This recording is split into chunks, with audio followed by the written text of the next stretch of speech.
The big story, the meta story of our time, is that President Trump is a fascist. Trump and Pence are operating out of Hitler's playbook. This isn't just rhetoric. The left uses these accusations to mount violent assaults on the right. Even before the election, Hillary and leading Democrats were conveying the idea that somehow Trump is illegitimate. He is beyond the pale. He's outside the sort of acceptable orbit of American politics. It's not just that you have a protest, but you have protesters who feel morally licensed to disrupt. And what interests me is the question of where does that moral indignation come from? Where does this willingness to sort of trample on free speech come from? And the answer is, it comes from the 1960s. In the 1960s, there was a slogan that was invented at Berkeley. It's associated with the scholar Herbert Marcuse of the so-called Frankfurt School. And it was called repressive tolerance. Repressive tolerance. More colloquially, no free speech for fascists. Now, what does this mean? Put in the simple terms, what it means is tolerance is a good thing. But we on the left who are tolerant do not need to be tolerant of the intolerant. So therefore, if we can find a group that we can dub intolerant, tolerance goes out the window. We are then allowed to block them by any means necessary. Marcuse, by the way, was, along with some of the other guys from the Frankfurt School, they were originally refugees from Nazi Germany. They grew up in Germany in the early days of Hitler. And then they fled Germany and they came to the United States. And in a sense, their arguments came out of that Nazi experience. Now, when we talk about the Nazis, we're not talking about the Nazis of the Holocaust, the post-World War II understanding of the Nazis. We're talking about when the Nazis first came to power. When the Nazis first came to power, there was a kind of breakdown of civility in Weimar Germany. And Mussolini, and in Italy, not just in Germany, Mussolini says that he would go out with a group of his black shirts, and they would carry baseball bats, or the equivalent of baseball bats, and the socialists would show up, and street fights would break out between the fascists and the socialists. Now, fleeing from Germany to America, Marcuse, in a sense, argued that America and American capitalism resembles Nazi Germany. And so what he was saying to the activists of the 60s was, you guys are just like the people fighting Hitler. And if you're fighting against Hitler, you don't need to debate with him. You don't need to argue. You don't need to listen respectfully to his point of view. Your job is to stop him. And if you stop him, look at all the horrors you would have prevented. And that argument is displaced now and here to America in 2017 under the idea that Trump is essentially another Mussolini. He's another Hitler. So I actually want to address this issue of Hitler, of Nazism, of fascism, of bigotry very frontally, and address it in an audience where I think the answer to the question matters a great deal. Is Trump actually a kind of Mussolini? Is he a kind of a Hitler? What is it about Trump that makes him Mussolini? Trump is a nationalist. Trump is a militarist. Trump is a racist and a bigot. First of all, the issues of nationalism and the issue of militarism extremely ambiguous, because there was nothing about the Nazis uniquely that made them nationalists. Stalin was a nationalist. Che Guevara was a nationalist. The American founders were nationalists in that they were devoted to their country. Trump is actually not a militarist. He's campaigned against the Iraq War. He has criticized even the Republican Party for interventionism. I want to zoom in on the charge that really matters, which is the charge of bigotry, of racism. in American history, from the very beginning, the Democratic Party and later the progressive left has been, in this country, from its origins, the party of racism, of bigotry, of segregation, of slavery, of lynching, and of the Ku Klux Klan. This is not my opinion. This is an undisputable fact. And I want to spend a few moments laying out this fact because it sets the groundwork for what is in some ways the most amazing act of political chutzpah. The very party that created, if you will, the plantation, that institutionalized segregation, that founded and perpetuated and used as a domestic terrorist arm the Ku Klux Klan, the very party that opposed the civil rights movement and blocked it, and had it been the only party, none of these laws would have passed. This is the party that is now accusing a guy from Queens, New York, who has nothing to do with any of this history, of being a bigot. This requires a certain degree of reflection. From the 1860s to now, virtually every Grand Dragon, Grand Cyclops, Grand Kleagle, Grand everything of the Klan has been a Democrat.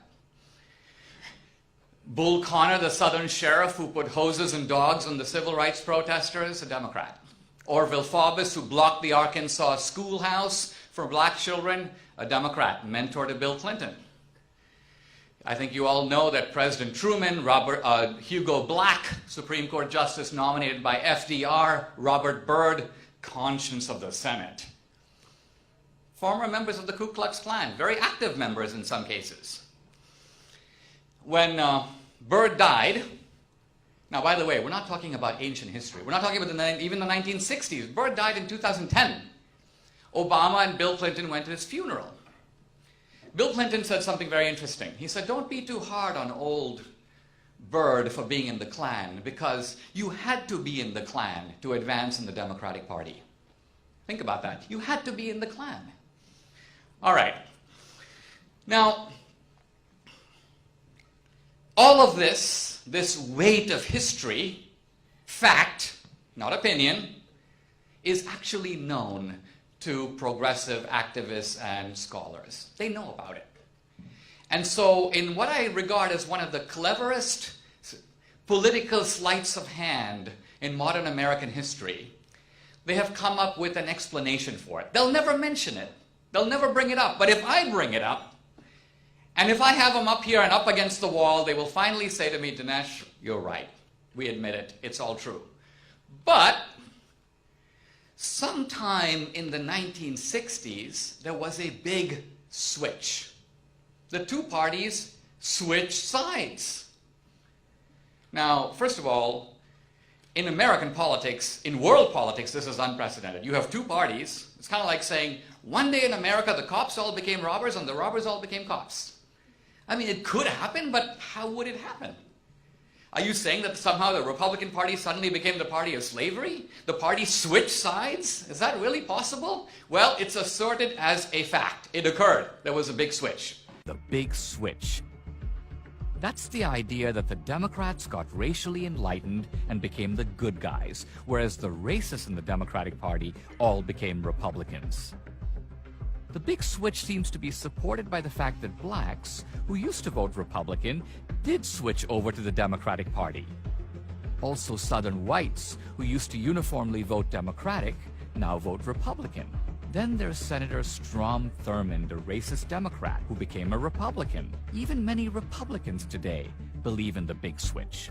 But wait a minute, blacks switched to the Democratic Party in the 1930s based on the promises of the New Deal. They didn't do it because of race. Many reluctantly moved to the Democratic Party, knowing they were joining the party of segregation and the Ku Klux Klan. Southern whites moved over to the Republican Party much later, during the 1970s through the 90s, as the South became more prosperous. Racism had declined dramatically in the South. So as the South became less racist, it became more Republican. So blacks and whites both switched parties for economic reasons. The proof of this is in Byron Schaeffer and Richard Johnston's book, The End of Southern Exceptionalism. The authors provide data to show that the poorest, most racist whites never switched. The ones that did switch were the non-racists, who were attracted to the Republican Party's message of opportunity, prosperity, and upward mobility. So what about Strom Thurmond? Was he typical? How many racists in the Democratic Party leadership switched and became Republicans? Let's make a list and we'll see who switched. We'll start with the leaders of the Ku Klux Klan. Now let's add in the leaders of various racist organizations, and Democratic congressmen, and Democratic senators from 1860 all the way to 2000. Let's throw in all the people who voted against the Civil Rights Act of 1964. So there they are, all 1,600 of them. Ready for the big switch? We'll go from Democratic blue to Republican red. So here it is. Yes, that's it. Less than 1%. The big switch is a big lie. The Democrats didn't switch from being the bad guys to the good guys. They simply found a new and bigger scam. The civil rights movement, more Republicans proportionally voted for it than Democrats. Think about that. The Civil Rights Act of 64, the Voting Rights Act of 65, the Fair Housing Bill of 68, in every single case, more Republicans proportionately vote for, and the opposition to those civil rights bills comes exclusively from the Democratic Party. In other words, the opposition is racist Democrats trying to block it. Had there been no Republicans, if the House and the Congress were made up solely of Democrats, none of those three laws would have passed. None of them. Why is it that these undisputed facts are not taught in our elite universities? Now, you could say our elite universities don't really care about race. They don't really care about these issues. They don't teach a whole lot about this stuff. People are really busy studying financial markets. But I think you know that's not true. These are colleges that are obsessed with race. These are colleges in which this is the one topic in which people are supposed to know something. And yet, the actual story about American politics is hidden. It's not just hidden from the campus, it's hidden from the culture. Now, how do you pull this off? One reason you pull this off, I think, is because the left on the campus and in Hollywood and in the media is sufficiently dominant that it is able to concoct and promote a big lie without anybody else having a big enough megaphone to say differently. In other words, there may be a guy listening who goes, "That's a lie," but you don't have CBS News. You don't have NPR. You're not Michael Moore. You're not Steven Spielberg. You can't make a movie about it. So as a result, there is a way in which these falsehoods get multiplied. The second thing, which I alluded to earlier, is that the left has been able to shift the blame for its own actions onto the white man, the South, and America. America did this. America did that. Wait a minute. America didn't do it. If America did it, it would still be going on. Obviously, some Americans did it, and other Americans stopped them. So my point is, bigotry has a deep vein in American society, but it's not the founders who are to blame. And it's not the South that is to blame. It is actually a particular current, a particular party, and a particular ideology, and that's the left. Prove to me that the Democratic Party is racist now. If one goes today to the Democratic-controlled inner city, and we're talking here about some 24 cities entirely dominated by the Democratic Party, there's not a Republican in sight. I argue that we will see in them now all the 5 features of the slave plantation that Kenneth Stamp outlined in his classic work, The Peculiar Institution. In a description of the plantation, Kenneth Stamp identifies 5 things that you would see on a slave plantation. Number one, broken down, dilapidated, and unsafe housing. Number two, broken families.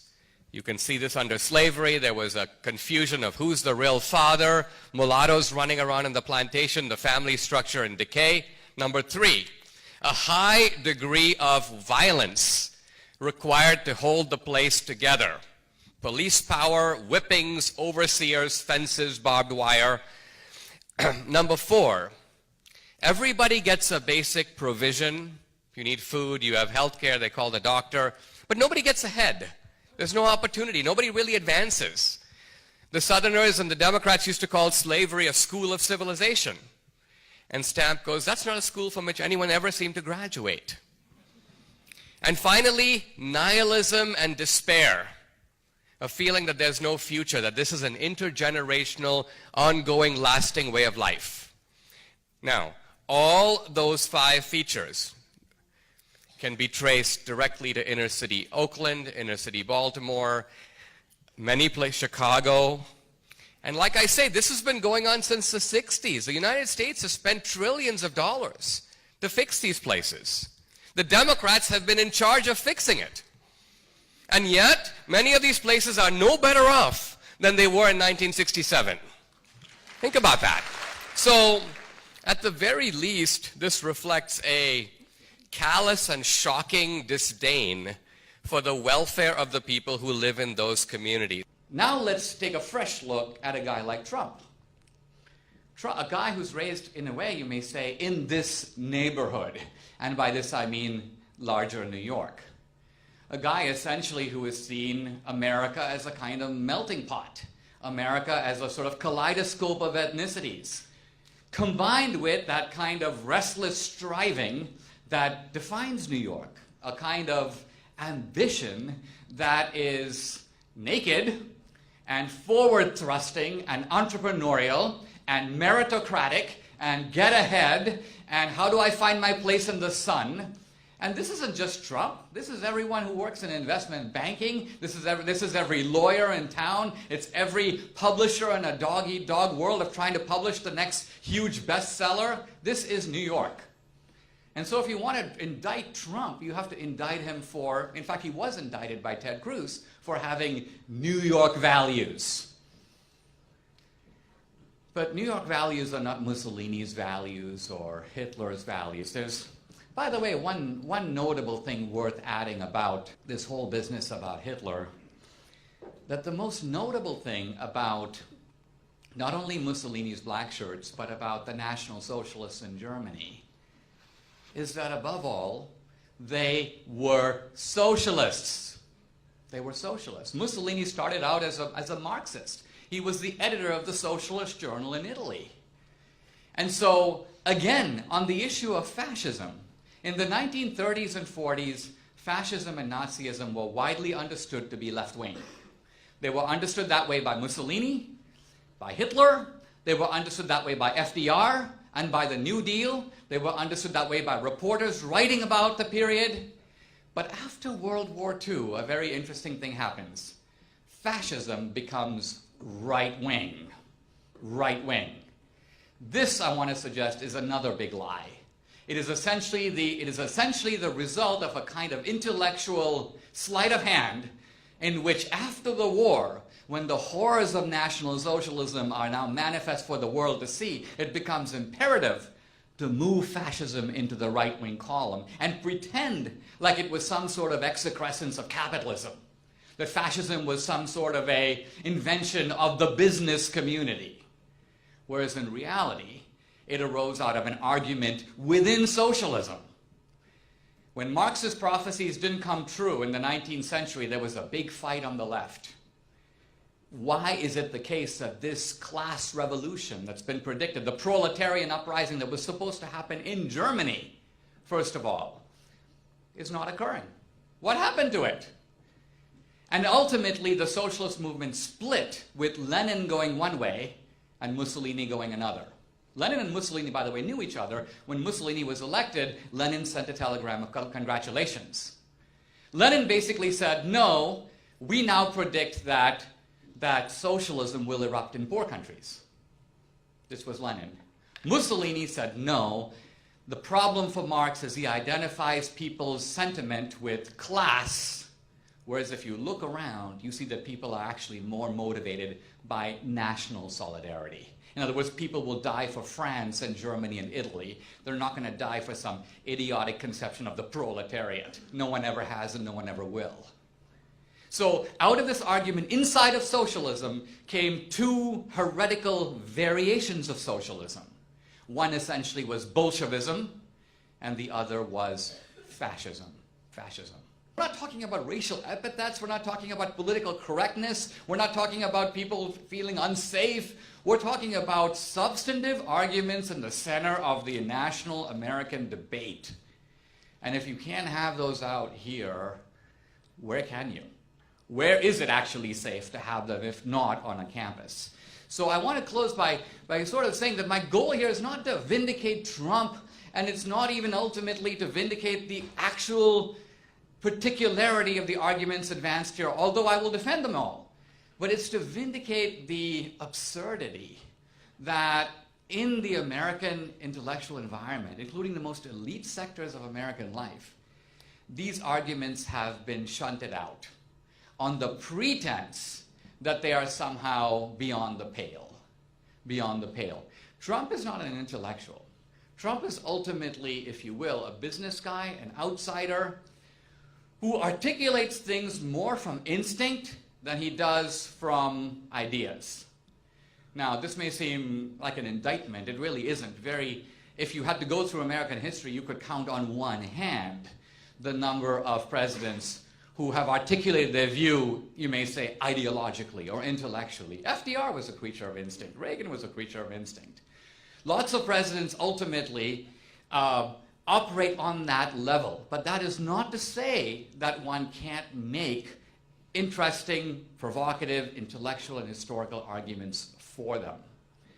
So I would urge you to, instead of dismissing our moment and basically saying, oh, there's a fascist in the White House, we've got to get him out, try to think about, what does this all mean? Where has American history actually brought us? So the Democratic Party needs to take some responsibility. Look, the Democrats have never once admitted their history. They have never once acknowledged it. They have never apologized for it. They have never taken responsibility for it. They have never paid 1 penny of reparations for it. This is the true scandal of American bigotry. We talk about bigotry endlessly. I've never even seen anyone ask that the Democrats show a modicum of accountability. Why blame the Republican Party? This is the party that produced emancipation and ended slavery. This is the party that passed the 13th, 14th, and 15th Amendments. This is the party that fought segregation all the way. This is the party that ultimately helped get the civil rights movement through. What does the Republican Party have to apologize for on the issue of race? Trump has nothing to apologize for.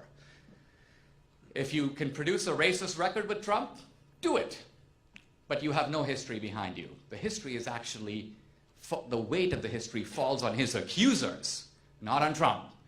And so that's my point. We've seen a real big switch, but it's not a switch of voting. It's a switch of the blame. The blame has been cunningly moved over onto people. And this, to me, is a big lie. In fact, it's a double lie.